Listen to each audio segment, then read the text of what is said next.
तो hello friends, welcome back. आप सबका फिर स्वागत है मेरे चैनल पर। जैसा कि हर एक नई टॉपिक से आता हूं, तो जैसा कि आप सब जानते हैं, हमारे साथ एक बड़े यूट्यूबर हैं जो पेट्स कैटेगरी में हैं और बहुत ही फेमस है और बहुत दिनों से ये वीडियो सालों से अपलोड कर रहे हैं वीडियोस। बहुत सारे लोग इनको जानते भी हैं और पहचानते भी हैं। संदीप सर, हेलो सर, कैसे हैं? तो एक्चुअली हमारा मिलना हुआ कोलकाता में आए थे हम एक गाली स्ट्रीट कवर करने के लिए। तो सर भी आए थे यहाँ से, तो यहाँ पर मुलाकात हुई। सर से पहले ही फ़ोन हुई थी कि आ रहे हैं करके, मैं भी आया तो मिला। हम रूम में हैं अभी, तो बात कर रहे हैं। तो जो हम सोचा फॉर्मली एक बात कर लेते हैं इंटरव्यू टाइप, ताकि हमारे दोनों के ऑडियंस को थोड़ा बहुत एक दूसरे में मालूम हो जो हम वीडियो में बोल नहीं पाते। तो हेलो सर, कैसे हैं? मैं बहुत बढ़िया हूँ, आप कैसे हैं? हाँ ठीक है सर। सर बहुत बहुत थैंक्स, आपने हमारे टाइम दिया हमारे लिए। आप इतना बिजी रहते हाँ, हो। इसे तो कहेंगे एक तरीके से कि हम दोनों लोग चाहते थे कभी हाँ, एक हाँ। साथ मिलें, या सभी यूट्यूबरों को, हर एक कम्युनिटी के यूट्यूबर से एक बार कभी ना कभी एक साथ मिलते हैं।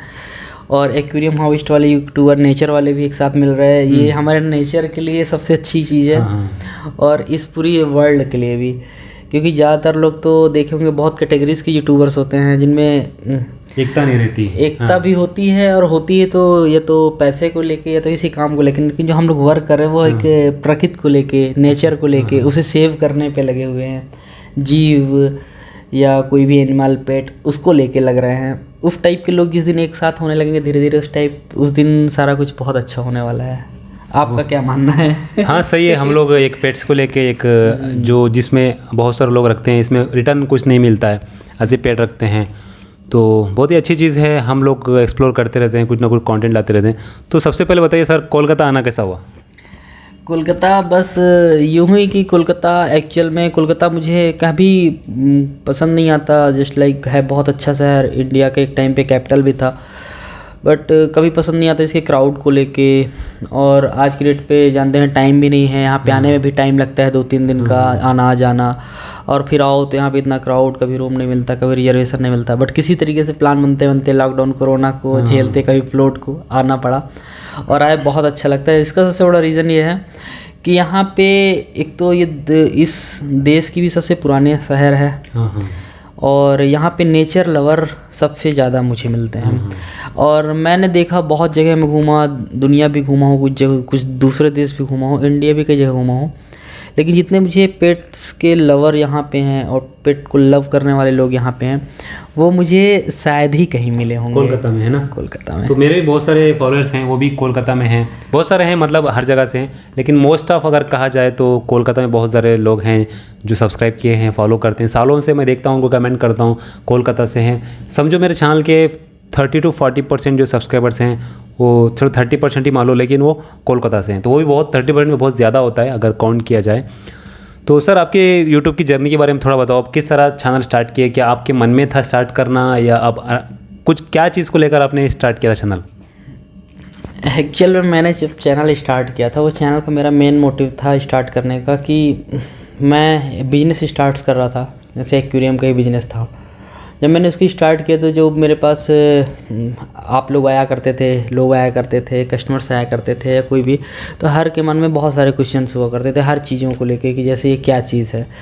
सबसे पहला ही क्वेश्चन आता था, क्या ये जो इसके अंदर चल रहा है करंट से चलता है, इलेक्ट्रिसिटी से चल रही हैं मछलियाँ, या कोई ये पिक्चर है या टीवी है। तो मैं ऐसे क्वेश्चंस देख देख के मुझे लगता था इनको कैसे मैं इनकी इन्फॉर्मेशन इनके पास पहुंचाऊं। मुझे हर कस्टमर को ये चीज़ ना बताना पड़े, ये एक एक्वेरियम होता है, इसके अंदर इनके लिए जीवित मछलियाँ होती हैं, इस पे इनका पूरा सिस्टम बनाया जाता है जिसमें एक मछली अच्छे तरीके से अपनी ज़िंदगी जी ले और आप भी उसके साथ रह सको।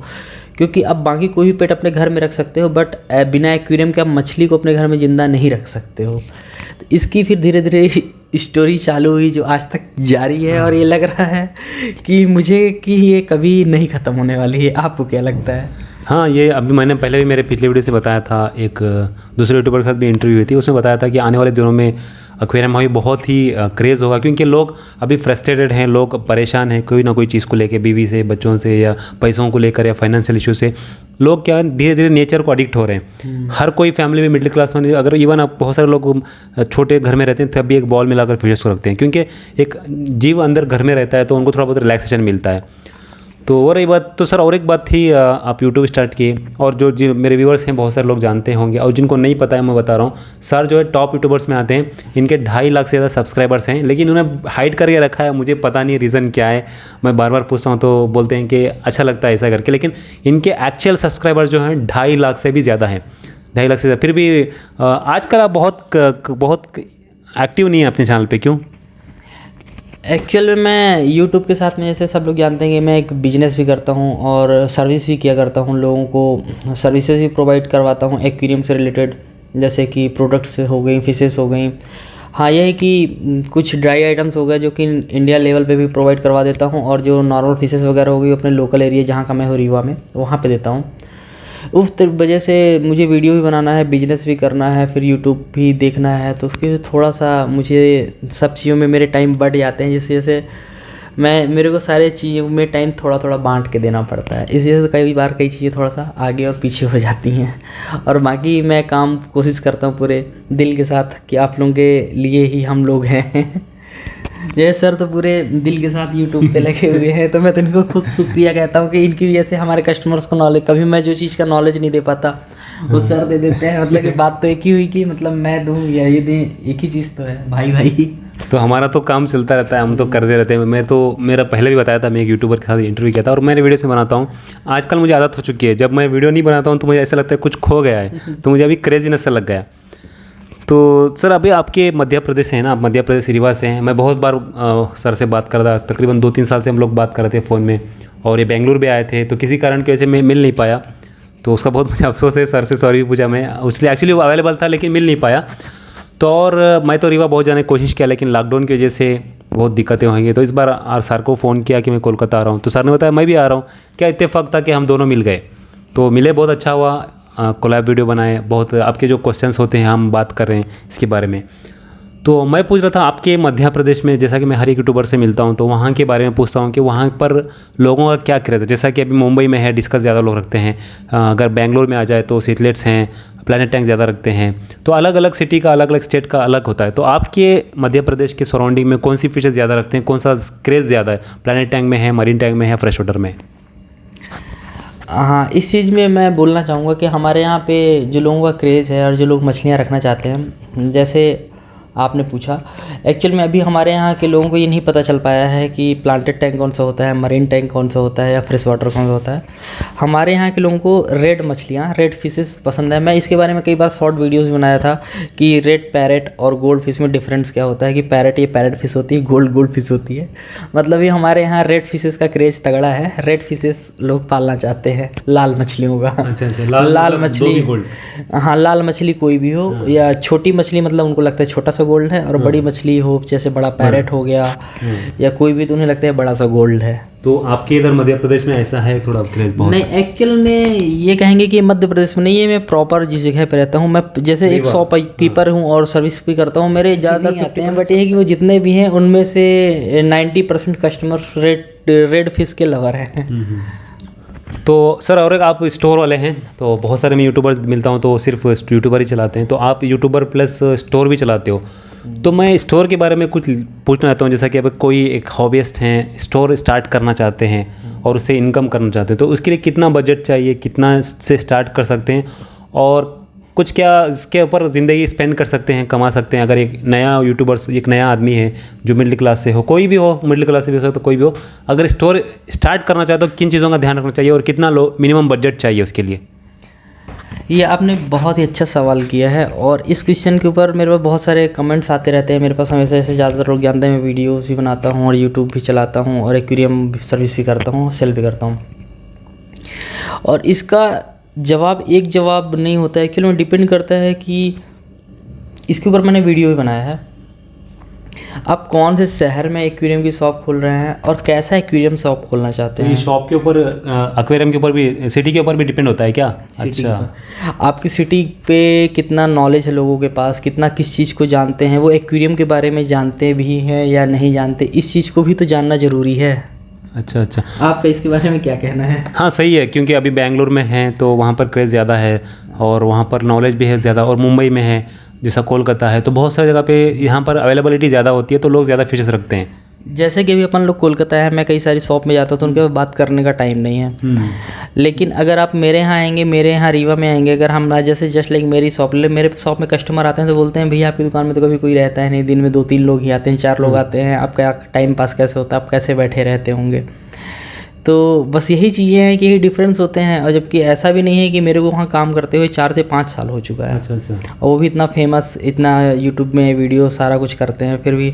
और वही डिपेंड करता है कि लोगों की पॉपुलेशन कितनी है वहाँ पे, चीज़ों के बारे में लोग शौक कितना रखते हैं, उस चीज़ के बारे में जानते कितना है।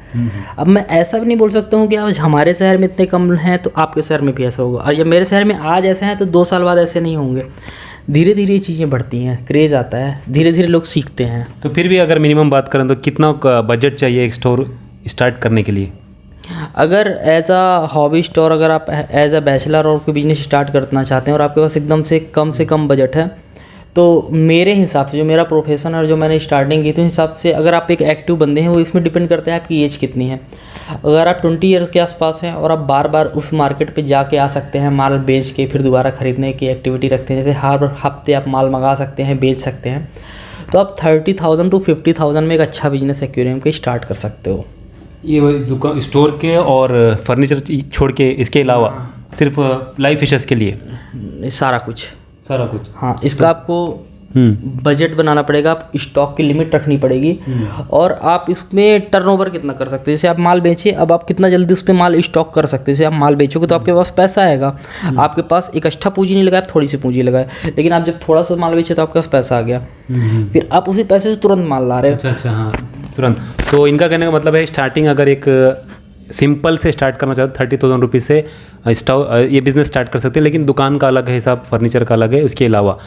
अच्छा, अब स्टोर बनाने के लिए सर कौन कौन से लाइसेंस का लेना ज़रूरी है? क्योंकि आप बहुत 5-6 साल से स्टोर्स रखे हुए हैं, तो लाइसेंस कैसा अप्लाई करते हैं और उसके लिए कितना खर्चा आता है, और कौन से लाइसेंस लेना ज़रूरी है स्टोर ओपन करने के लिए?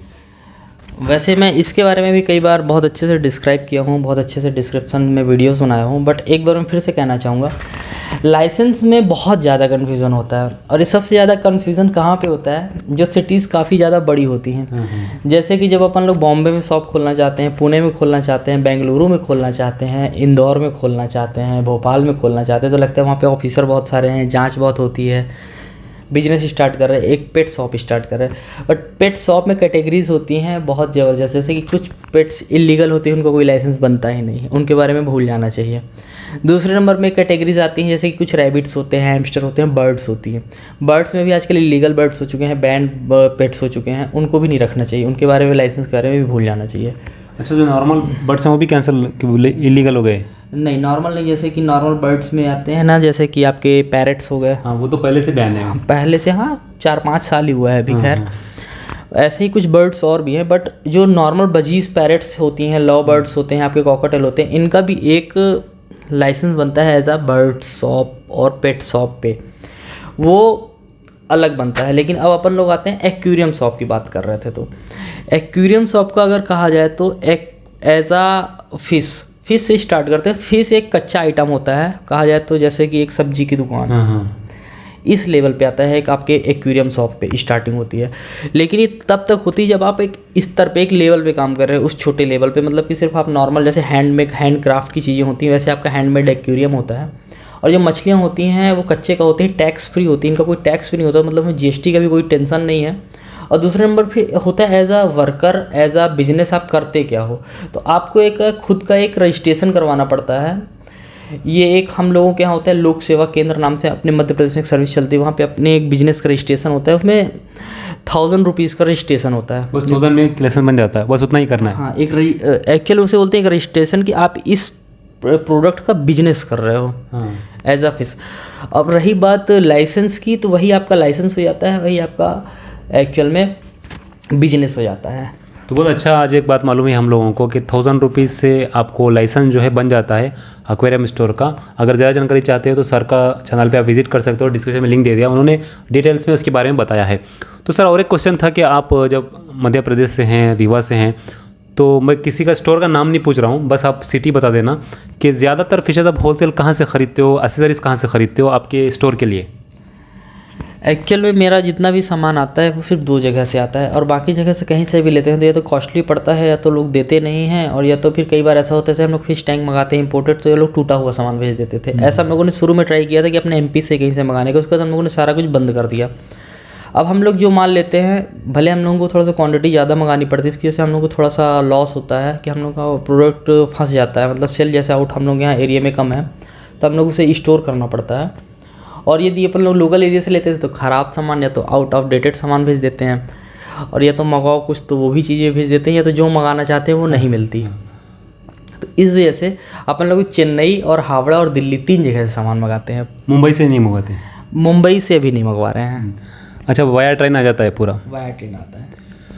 तो अच्छा है। और एक क्वेश्चन है सर, अब तुम ज़्यादातर मैं स्टोर के बारे में क्वेश्चन पूछ रहा था क्योंकि स्टोर भी हैं, तो इससे थोड़ा आइडिया मिल जाएगा हमारे ऑडियंस को, आने वाले लोगों को, कि अगर स्टार्ट करना चाहते हैं बिज़नेस तो क्या देखते सर। एक स्टोर एज ए लास्ट के, इसके बारे में हम हॉबी के बारे में बात करेंगे, लेकिन स्टोर के बारे में लास्ट क्वेश्चन है, एज ए स्टोर कीपर या एज ए स्टोर पर्सन क्या डिफ़िकल्टी फेस करना पड़ता है अगर कोई लेना रखते हैं स्टोर में, और उसमें एडवांटेजेस भी क्या, बेनिफिट भी थोड़े बता दो।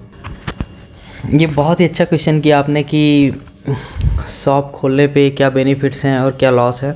एक्चुअल में लॉस और बेनिफिट एक्चुअल में कहा जाए तो ये एक सिक्के के 2 पहलू हैं। ये हर किसी की लाइफ की चीज़ें होती हैं, तो इसे लॉस और बेनिफिट नहीं कहा जा सकता, बस सब कुछ अच्छा ही होता है। जो होता है, जो भी काम करते हैं अच्छा होता है। तो अगर आप लोग एक्वेरियम हॉबिस्ट में आते हैं तो ये है कि थोड़ा सा लॉस होता है, कभी कभी हो सकता है अगर थोड़ी सी मिस्टेक हो जाए गलती से भी। तो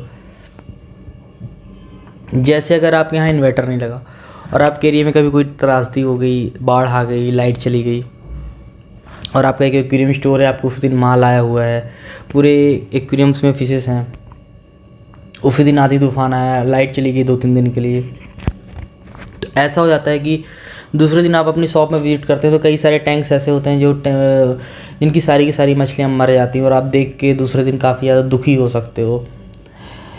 और कई बार ऐसा होता है कि बहुत सारे कस्टमर्स ऐसे होते हैं जो जिनको इंसानों की या शॉपकीपर्स की फीलिंग की और उनके बिजनेस से मतलब नहीं होता। वो कई बार आपसे फिशेस ले जाएंगे, कोई भी चीज़ें ले जाएंगे, फिर आप लोगों के पास जब लौट के आएंगे तो बोलेंगे इसको चेंज कर दो, ये हमको चाहिए नहीं, इसको मुझे पैसा दे दो, वापस कर दो, मैं रख ली चुका, अब मुझे इसे रखना नहीं है, मेरा शौक़ पूरा हो गया है। ऐसे भी फिर मिल जाएंगे। तो मतलब ये थोड़ा सा, लेकिन इसका फ़ायदा बहुत ज़्यादा है। ये तो कुछ चीज़ें थी, ये कभी कभी होती हैं, मतलब कि जैसे कुछ लोग ऐसे होते हैं, कुछ घटनाएं ऐसी होती हैं, एक्सीडेंटल लोग, एक्सीडेंटल चीज़ें ये शॉप में बिजनेस में होती रहती हैं। बट कई बार बहुत अच्छे कस्टमर्स आते हैं जो आपको आपकी चीज़ों की कीमत दे जाएंगे पूरी, और बहुत अच्छे तरीके से आपसे बात करते हैं, आपकी रिस्पेक्ट करेंगे, आपको कुछ इनकम भी अर्न करवाएंगे, आपके बारे में भी पूछेंगे, आपको एज आ बिजनेसमैन ट्रीट करेंगे, ऐसा आपको लगवाएंगे नहीं देंगे कि आप कोई ऐसा काम नहीं कर रहे हो जो बहुत अच्छा काम है। मतलब कि कुछ लोग बहुत ही अच्छे होते हैं जिनको मतलब कि मैं दिल से भी धन्यवाद कहने से पूरा नहीं हो पाऊँगा। ऐसे मेरे पास हर महीने कुछ कस्टमर जुड़ते हैं नए, और कुछ कस्टमर तो ऐसे होते हैं कि लगता है उनकी वजह से कि कभी कभी मैं शॉप 4-5 दिन के लिए क्लोज़ कर देता हूँ। तो मुझे लगता है कि आज मैं फ़ोन ऑफ करके शॉप क्लोज़ करके भी आज सुकून से सोऊंगा एक नींद। मतलब कि सब तरह के लोगों, एक बिजनेस नहीं है, एक्वेरियम बिजनेस नहीं है, सभी बिजनेस में सभी जगह ऐसा होता है। बट एज अ बिजनेसमैन मैं ये चीज़ें बता सकता था, तो बताया आप लोगों को। हो सकता है आप बिकम बिजनेसमैन होना चाहते थे, तो आप लोगों के लिए अच्छी चीज़ है, ये सुनने के बाद अच्छा लगेगा। तो सर और एक लास्ट क्वेश्चन था। एक्चुअली हमें जो क्वेश्चन पूछ रहे हैं पूरा अनस्क्रिप्टेड थी, तो इसलिए जो मुझे समझ में आया बोल लिया। अगर हो सकता है और भी क्वेश्चन हम पूछ सकते हैं तो आप मुझे कमेंट में बता देना कि नेक्स्ट बार हम कभी मिले तो उसके ऊपर हम वीडियो बनाएंगे। तो लास्ट में एक क्वेश्चन था, बहुत सारे आजकल यूट्यूबर्स आ रहे हैं, हर कोई फिश हॉबी में यूट्यूबर बनना चाह रहे हैं, अच्छी चीज़ है, हम भी सपोर्ट करते हैं, ऐसा कुछ ये बुरा नहीं है। लेकिन मैं आपसे पूछना चाहता हूँ, अभी एक बड़े यूट्यूबर्स हो, बहुत सालों से इस फील्ड में हो, तो नए यूट्यूबर्स को आप क्या मैसेज देना चाहते हैं कि उनकी इसमें सही सक्सेस मिल जाएगी, या इसके अलावा कुछ और करना चाहिए, या इसी को कंटिन्यू कर सकते हैं? कुछ भी बोलना चाहते हैं नए यूट्यूबर्स को, आने वाले यूट्यूबर्स को? हाँ, आपने क्वेश्चन किया है तो मैं इसका जवाब ज़रूर दूंगा, क्योंकि मेरे को जवाब देना चाहिए, क्योंकि ये तो अपनी फील्ड से रिलेटेड चीज़ें हैं। मैं भी देखता हूँ, आप भी देखते हैं, आप भी देखते हैं। तो मेरे हिसाब से अभी अगर यूट्यूब की दुनिया में हम इसी जस्ट लाइक आ पेट शॉप और एक्वेरियम बिजनेस को लेके ही यूट्यूब पे प्रेजेंट करते हैं, तो मेरे हिसाब से भी अगर आप पैसा अर्निंग के लोग घुस रहे हैं और वर्क कर रहे हैं, और पूरा टाइम दे रहे हैं, दिन दे रहे हैं, तो मैं कहूँगा आपको उतनी ज़्यादा सक्सेस आज की डेट पे नहीं मिलने वाली, अगर आप स्पेशली नए यूट्यूबर हैं तो। और स्पेशली अगर आप पैसे की अर्निंग को लेके और सब्सक्राइबर्स को लेके काम करना चाहते हैं इस फील्ड पे, तो नहीं मिलने वाला है, मैं अगर सही तरीके से बात करूँ तो। इसका रीज़न ये है कि हर चीज़ें डिपेंड करती हैं क्वांटिटी के ऊपर। तो अभी जो एक्वेरियम और फिशेस की क्वांटिटी वाले लोग हैं, उनकी क्वांटिटी ही इस देश के अंदर बहुत कम है। इस वजह से आपको उस पर हो सकता है निराशा हासिल हो, क्योंकि हम सभी लोग इतने सालों से मेहनत कर रहे हैं। और सर तो मतलब रेगुलर ही वीडियो डालते हैं, दिन में 2-2 बार भी डाले हुए हैं वीडियोस, और रेगुलर तो डाल ही देते हैं। मैं 2 दिन 3 दिन में नहीं तो 1 हफ्ते में तो एक वीडियो किसी भी हालत में डालता हूँ। बट आप लोग हम लोगों के चैनल्स और हम लोगों के अलावा जिनको आप लोगों को लगता होगा बहुत अच्छे चैनल्स चल रहे हैं, उनके भी चैनल के सब्सक्राइबर, व्यूज़ और सारी चीज़ें देख सकते हैं एज अ अर्निंग। मैं इन्फॉर्मेशन की बात नहीं कर रहा हूँ। इन्फॉर्मेशन हम लोग ऐसी देते हैं जो कि दुनिया को कोई भी चैनल नहीं देगा, वो सिर्फ हम ही लोग दे सकते हैं, जो आपके पेट को लेके एक नई चीज़ को लेके जिसके बारे में सिर्फ हम ही लोग बात करते हैं।